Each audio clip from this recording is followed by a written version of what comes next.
You cannot say that you want your dream life and not act like your dream girl.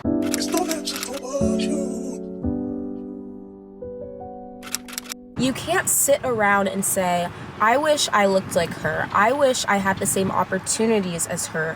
I wish I conducted myself like her, but not actually put in any effort to do so. I recently graduated grad school. I was doing journalism. I did not like journalism. I didn't like New York City.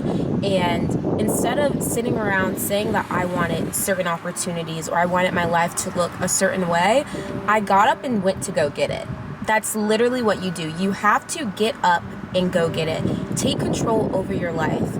I was applying to jobs every single day, just about. I was sending in my resumes. I was emailing people from across the country, trying to put myself out there. I was scheduling chats with people. I was having interviews.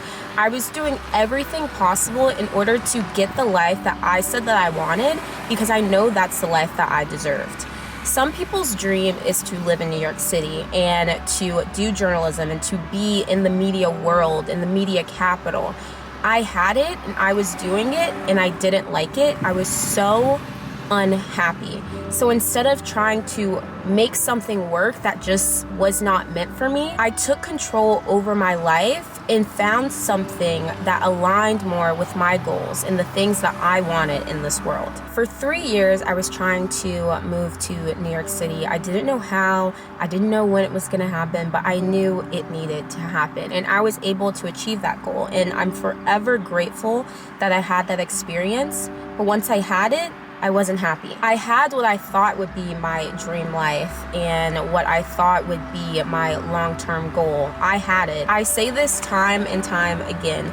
Sometimes what you think you want is not always what is best for you and is not always what is meant for you. And I feel like I experienced that and I lived that time and time again, where I think that I want this person, I want this opportunity, I want this certain life. And once I get it, I think that everything will be perfect. Everything will work out for me. And I realized through my experiences that I've been grateful and fortunate enough and also put in the work in order to achieve my goals.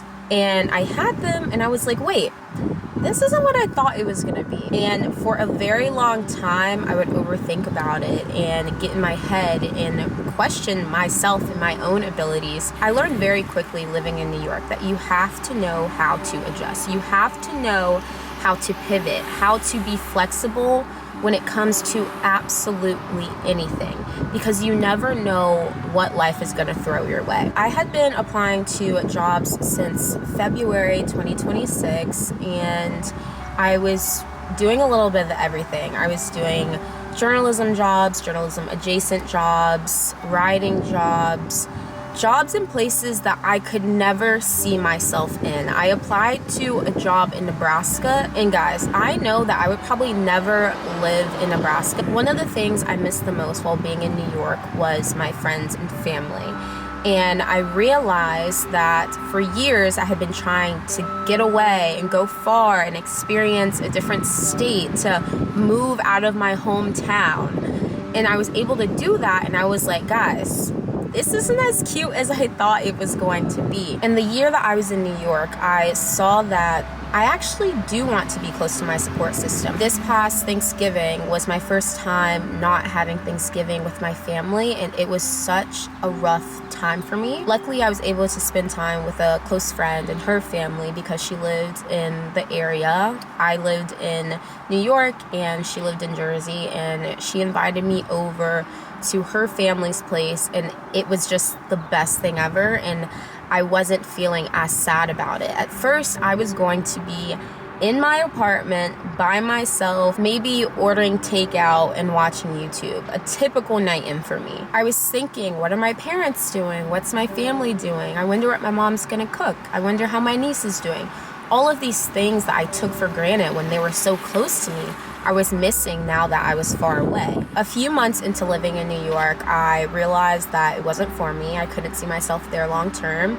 And although I never saw New York as a 10, 15-year place for me, I at least wanted it to be a 2-year place for me or a 3-year place for me. But After the first year, I was itching to leave, and I did give it a chance. I was open to change. It was something I had wanted for 3 years. I wanted to love it. I wanted it to work out for me. Every time I would just try to make it fit, it didn't feel right, and it wasn't fitting. And I was wondering why that is. Why is my dream life that I thought I wanted not working out for me? I'm in Richmond, and I know that I don't want to live in Richmond long term, but I know I at least want to be near the people that I love and care about, because I have gone through mental health challenges in the past, and it's extremely difficult to do alone. It's so hard to get through alone. Now that I've opened up to my parents about everything that I have struggled with mental health wise, they're just so supportive. The days go by so quickly in New York. I can't even explain it. You will look up and 8 hours have passed, and you were like, where did the time go? You will walk out the door and spend hundreds of dollars when you weren't even planning on buying anything whatsoever. And I think it was just too big of a city for me, which is why I got a bit overwhelmed by it. And I knew I didn't want to be in Richmond because it was a bit too close. It was a bit too familiar. So that's why a few months living in New York, I realized that the DMV area in DC was the perfect in-between for me. I was able to have a city. I had something that was a little familiar, but I still could explore and find new things to do. I love that it was close to my friends and family, because a lot of them already live in the DMV area, and my family is in Richmond. I love that it had a little bit of everything that kind of catered to my interests. Journalism and media and law all combined. It's a great spot for all of that. All these things, it was just a perfect in-between, a happy medium of not being home in Richmond, but also not being too far away in New York City. Once I realized that I wanted to be in DC, I wanted to be in the DMV area, I did everything in my power to make that happen. I had been applying to jobs, getting ghosted by some places, getting interviews at others, but none of those interviews went anywhere. I was getting rejection after rejection after rejection. And it's very discouraging. It's so discouraging, because prior to entering the job market and looking at the job market and seeing what roles are out there that aligned with my interests, I saw a lot of things and I was like, I'm coming from UVA, I'm going to Columbia, like, they'd be crazy not to pick me. I am perfect for this role. I'm perfect for this role. I'm perfect for this role. I'm gonna be able to pick whatever I want to do, wherever I want to go, and it's going to be easy for me. I genuinely thought that entering it, until I had put in 50, then 100, then 200, then 300 applications, and I still did not have a job. I was like, okay, what's going on? Like, you guys don't see the resume? You guys don't see all of the accomplishments? You guys don't see the education that I have? And I realized that just like I'm capable, there's 100, 1,000, 100,000 people right behind me that are just as capable. Okay, I'm putting in all these applications, but half of these places I don't want to be in. I can't see myself being in Iowa. I can't see myself being in Nebraska. I can't see myself being in Maine. So Desi, why are you applying to jobs in these places? Like, genuinely. You're saying that you want to kick off your law career and get into the legal field prior to studying for the LSAT and prior to going to law school.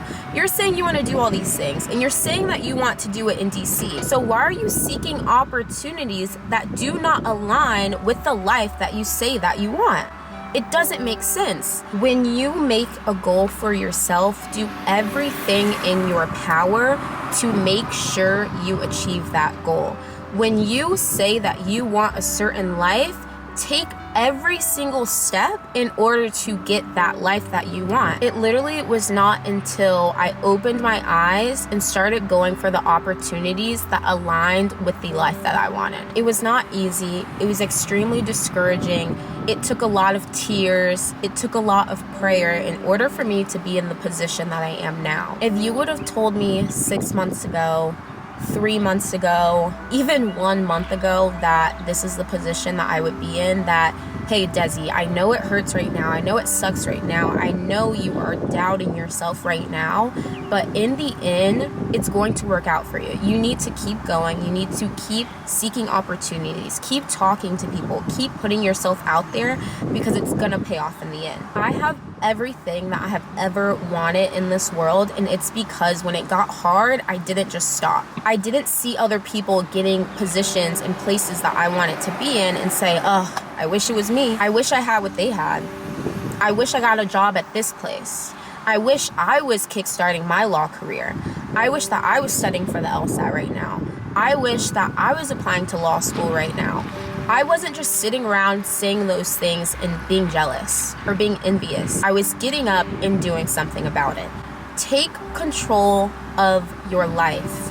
The longer you sit and wait for it to come to you, or wait for an opportunity to be handed to you, the longer that you are going to wait to have your dream life. What is going to set you apart from the rest is that if it gets hard, and it will get hard, if it gets hard, you're going to keep going. And in this very moment, there's still goals that I want to achieve. There's still plans that I have for myself. But the things that I have set in place that I said 6 months ago that I wanted, that I said a year ago that I wanted, I have.